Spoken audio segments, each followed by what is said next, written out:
Hi guys, welcome back to Mountain View Farm. So, if you're new here, go down, hit that subscribe button, shows your support. But if you're not new here, you'll know that we flood irrigate here. And yeah, as you can tell, it's windy, so the audio might not be great. But that's the least of my problems today. Yesterday we planted out 1,200 plant starts in here. Went to turn the water on, and it turns out there is no water in any of the canals in the area around here. For some reason, I don't know if they're doing work on the reservoir or what, but there is no water. So I have now got we were praying for rain last night. It didn't rain, as you can see. Definitely no rain today, so we're gonna have to go sort of old school, get the hose pipe out.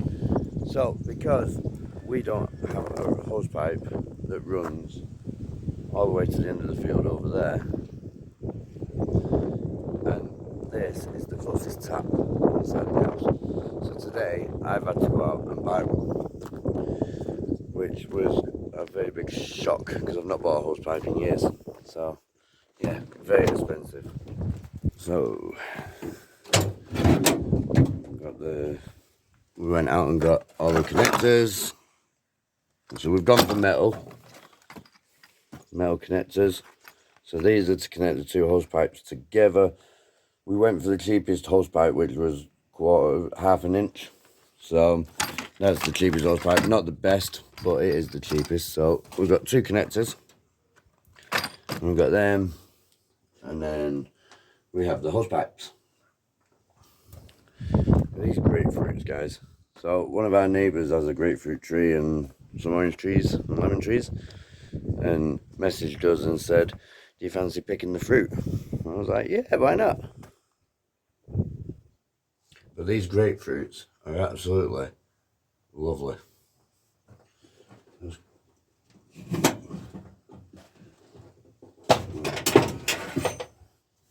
Cut one open for you. Like, yeah, look. They're not as big as past years, but the oranges don't seem to be as big this year either. I'm putting it down to just having a really dry season, but oh well, you see that? Nice blood grapefruits. It smells so sweet. So yeah, we've got a few crates of grapefruits.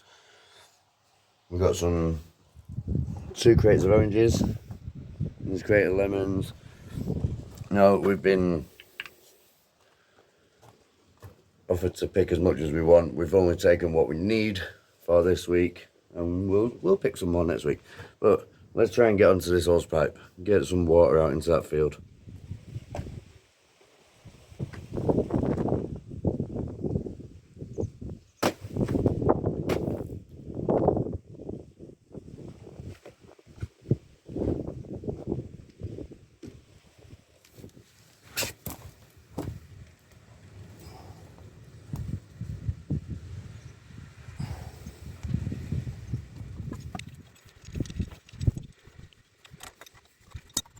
So that was a bit of fun trying to get that off. The reason I've taken it off is because one, it's got no seal inside of it, and the rubber's gone off that. So I bought a new one of them. But I don't think that's ever been off in like 6 years of us being here. So, yeah.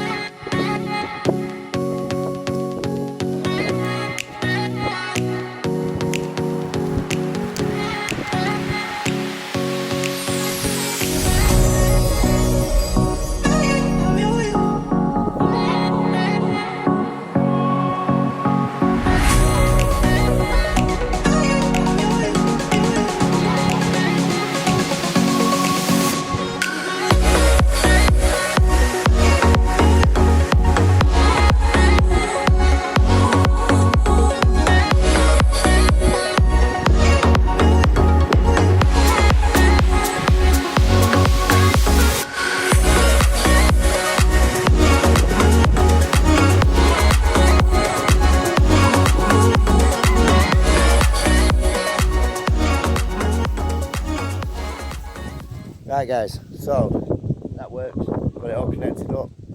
It's working. I'm not going to water the plant starters right now. I'm going to wait for that sun to go down a little bit this evening, and then I'll do it then. Water them now, that sun's right on it, it might scorch them. It's not exactly hot, but you never know. So yeah, we will water them this evening, give them a really good watering. It's not the best pressure because it is only a 1/2 inch hose, but it's going to get us by. And then what we can do is it's not going to go to waste once the water comes back, because we'll run it round here somehow and into the greenhouse, so that we've always got water to water the seeds in the greenhouse. So, got that sorted. The water thing is sort of in place. I've come down into the greenhouse, green shed, whatever you want to call it, because it's just a little bit less windy in here. So hopefully the plastic doesn't make too much noise. Now, it's the end of February. We're running a bit behind on sowing seeds this year because of the weather, and looking at it again this morning, it doesn't seem to be giving up. But we have got this now, and we're going to get some heat mats in here, so it should keep it fairly warm. So we are going to be sowing. One of the things we're going to be sowing, like today, tomorrow, is this, and this is white celery.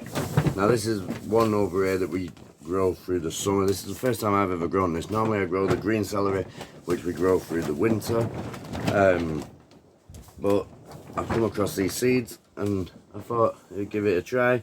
It's the right time of the month, the year to grow it. So I'm going to be getting this sown, and then we'll be harvesting it sort of late spring into the summer. So yeah, that's the first thing we're going to be sowing. The other thing we're going to be sowing this month is Black Beauty courgettes, and we also have some other style courgettes, Genovese. So we're going to be sowing them as well. So there's 2 courgettes that we're going to be growing this year. So we'll be doing succession sowings of these. So we'll sow them now, and then we'll leave it a month. We'll sow some again in a month's time, and hopefully that'll take us straight through into the end of spring, planting them out, and then take us well into summer, and then we'll start sowing some more in the summer to go out in the winter. So yeah, that's them. We're going to sow some cucumbers, and these are super marketers. So these are to be sown in January, February, March, April or May. Alright, and then you harvest them. If I sow them now, I'll be starting to harvest them in May right through until October. So yeah, those ones will also be succession sowing, so we'll sow them probably every 4 weeks to get them in the ground. Obviously, one of the things we are sowing now is tomatoes, so we've got those ones going in. I've also saved some store-bought tomatoes. So these are little yellow cherry tomatoes. I'm going to see if they come to sufficient. They might do, they might not. We'll wait and see. Rainbow chard. Rainbow chard is well on my list this year to sow. We're going to be sowing a lot of rainbow chard. Good thing about chard is you can cut again, so it will just keep growing. So we should have chard right through the summer months, right through the spring, right through the summer months, right into the winter. We'll probably have to sow, depending on how hot the summer gets, we may need to sow some more in the summer to plant out in September, which then will take us through the winter next year as well. Another good one, which is cut and come again, is chicory. So we've got this chicory that we're going to sow, and like I say, we're going to sow it now, and then it'll be ready to harvest sort of late summer. Yeah, so that's going in now as well. The chicory, normally we try and direct sow it, but I'm not going to. I'm going to sow it into cells, and we'll put that out. The other thing we're going to sow is dill. Now this is the seeds that we saved from last year. So we're going to sow this dill into cells, and then we'll plant that out when it warms up in a couple of weeks. And the last thing that we're going to sow, so a lot of these are sorted to take you into March as well. So we're sowing them now over the next couple of weeks into March. Obviously there'll be more seeds, but the ones in March that we sow will probably be more flowers, because we want to put a lot more flowers, cosmos and things like that in the garden this year, sunflowers, stuff like that. But yeah, sweet corn will be getting sown probably back end of next week. We'll sow this because what we're going to do, we're going to create a Three Sisters garden. So we want the sweet corn, we're going to be sowing our butternut squash, because we're going to use butternut squash, sweet corn and French beans, which I don't have on me, but we will be sowing French beans as well.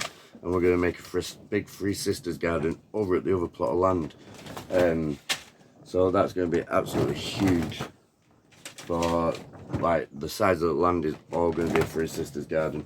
So it'll be good to see how that works, because it actually works off irrigation over there, so it can be watered a lot more regularly and stuff.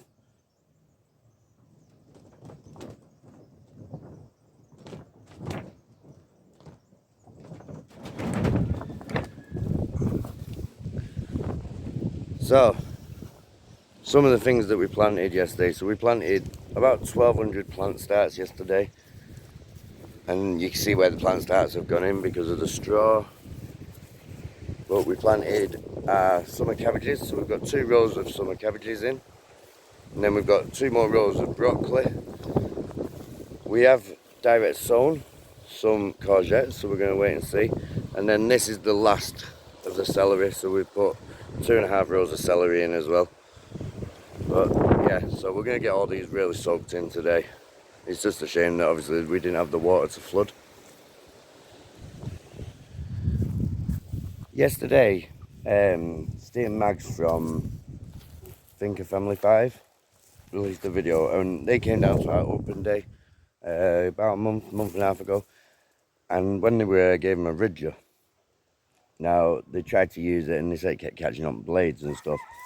So I had a chat with Steve last night, and I said I would do him a video on mine, just to make sure he's got it set up properly. Because when I very first set mine up, it was catching on the blades as well. So hopefully the video will help him. But this is the rotavator. He has the exact same one. So what Steve's saying in his video is this bit here keeps catching, so the point of the actual ridger keeps catching on the blades. Now all I can think of is, if you have a look at that bit there, and just make sure that is extended right out to its full thing, its full extension. Also, another thing as well is with these, I normally do, if you work it from the top, I can't remember on the ridger that I gave Steve how many holes it has, but if you work it, I always work it from the bottom, so you've got 1 hole and then a hole in the middle, or if you, on mine, if you work from the top, it's 2 holes and then you put it through. So it's always the 3rd or the 2nd hole, depending on which way you work it, but I'd always work it from the bottom and go with the 2nd hole up. Also, just make sure, with mine's a fixed unit, but I remember the one that I gave Steve wasn't. So if you have a look, it should have a pin in it, and just check to see how many holes are on the pin, and make sure that the bar is facing the right way. So you want the bar facing that way with the ridger, not away from the ridger, and it should keep it away. Like mine sits a good, what, 2-3 inches away from the blades. So that's the idea you want with it. But I'm actually going to do Steve a separate video and send that over to him, but I just wanted to show everyone, know, like, this is a problem that I had, and Steve always says, oh, you make it look so easy. Trust me, I've had the same problems as you, mate, when I very first started. So I'm going to keep this video fairly short and sweet. Obviously you've seen us sort the water out, you've seen what we're going to plant. Hopefully this wind is going to go. I have actually ordered a mic now, because it is just so windy here. So I've actually ordered a mic, but over the next week or so, like, we'll be doing another video next week, because we're actually planting out some more plant starts. We're getting some more beds prepped. We've got here we had all the gem lettuce and charge. That's all finished now, so that's all coming out. As you can hear, guys, that wind is just getting worse and worse, so I'm gonna call it on this video. If you don't already, go down hit the subscribe button, and I will catch you on the next one, but it'll be less windy.